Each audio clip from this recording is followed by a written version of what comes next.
রীতিমতো ভয় পেয়ে গিয়েছিলেন আর্লিং হাল্যান্ড। তিনি হতাশ দাঁড়িয়ে ভাবছিলেন, শেষ পর্যন্ত আমি গোল না করলে হয়তো আজ অন্য কিছু হয়ে যেত নরওয়ের সাথে। এদিকে দারুণ লড়াই করেছে আইভরি কোস্ট, তাই তো গল্পটা লেখা হতে পারত দিয়ালোর নামে। বেঞ্চ থেকে মাঠে নেমে দুর্দান্ত এক গোল করে আইভরি কোস্টকে সমতায় ফেরান তিনি। কিন্তু গোল খাওয়ার পরপরই আবার খোলস সেরে বেরিয়ে আসে এবং আক্রমণের ধার বাড়িয়ে দেয় নরওয়ে। সেই আক্রমণ থেকে গোল পান আর্লিং হাল্যান্ড, যে গোলে ভর করে নরওয়ে শেষ পর্যন্ত 2-1 গোলের ব্যবধানে জিতে শেষ 16 টিকিট কেটে ফেলে। আর তাতেই ড্রাম বাজিয়ে ভাইকিংস ড্র উদযাপন।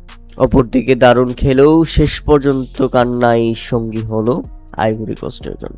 শেষ 16তে নরওয়ের প্রতিপক্ষ ব্রাজিল। এখন দেখার বিষয় দুর্দান্ত ফর্মে থাকা নরওয়ে নাকি 5 বারের চ্যাম্পিয়ন ব্রাজিল। 5 জুলাইয়ের সেই ম্যাচে কি হতে চলেছে আপাতত সেই তথ্য অজানা। তবে এবারের বিশ্বকাপে এখন পর্যন্ত নরওয়ের নৌকা চলছে ভাইকিং রোল গতিতেই। এ ম্যাচের প্রথমার্ধের সেরা দল হিসেবে ম্যাচের 39তম মিনিটেই দীর্ঘ 28 বছর পর বিশ্বকাপে ফেরান নরওয়ে দলটির হয়ে গোল করেন আন্তোনিও নুসা। এরপর দ্বিতীয়ার্ধে থেকেই আক্রমণ বাড়িয়ে খেলতে শুরু করে আইভরি কোস্ট।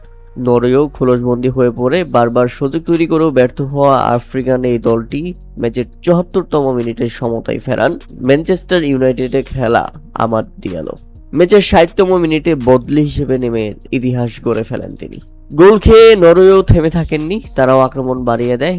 আইভরি কোস্টকে চাপে রেখে ম্যাচের 86তম মিনিটে গোল করে আর্লিং হাল্যান্ড।